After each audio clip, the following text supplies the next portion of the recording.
మహేష్ బాబు హీరోగా రాజమౌళి దర్శకత్వంలో వారణాసి సినిమా తెరకెక్కుతోంది.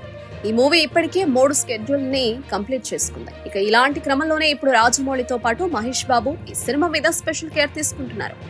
ఈ సినిమాలో మహేష్ బాబు 5 డిఫరెంట్ పాత్రలో కనిపించబోతున్నారంటూ గతంలో రాజమౌళి ఒక హింట్ ఇచ్చారు.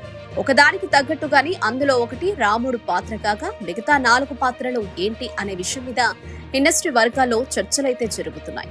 ప్రస్తుతం అందుతున్న సమాచారం ప్రకారం అయితే మహేష్ బాబు ఒక విలన్ పాత్రను కూడా పోషించబోతున్నట్టుగా తెలుస్తోంది. మరి ఆ పాత్ర ఎక్కడొస్తుంది, ఎలా ఉండబోతుంది అనేది ప్రతి ఒక్కరిలో ఆశ్చర్యాన్ని కలిగిస్తుంది.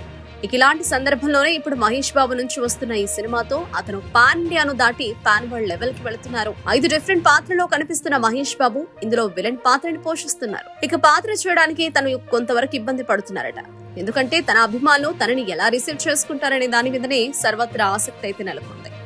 మొత్తానికైతే మహేష్ బాబును రాజమౌళి డిఫరెంట్ గా ప్రెజెంట్ చేసే ప్రయత్నంలో ఉన్నారు. తను అనుకున్నట్టుగా జరిగితే మాత్రం సినిమా ఇండస్ట్రీలోనే పెను ప్రపంచనాన్ని సృష్టించిన సినిమాగా నిలుస్తుందని చెప్పడంలో ఎంత మాత్రం అతిశయోక్తి లేదు. ఇక ఇప్పటి వరకు ఆయన చేసిన సినిమాలన్నీ గొప్ప గుర్తింపు సంపాదించినవే కావడం విశేషం. ఇక ఈ సినిమాతో ఆయన ఏ రేంజ్ సక్సెస్ ని సాధిస్తాడు, తద్వారా ఆయనకంటూ ఒక ఐడెంటిటీ క్రియేట్ చేసుకుంటాడా లేదా అనేది తెలియాల్సి ఉంది. చూడాలి మరి ఈ సినిమా ప్రపంచంలోనే టాప్ రేంజ్ సినిమాలో ఒకటిగా నిలుస్తుందా లేదా అని.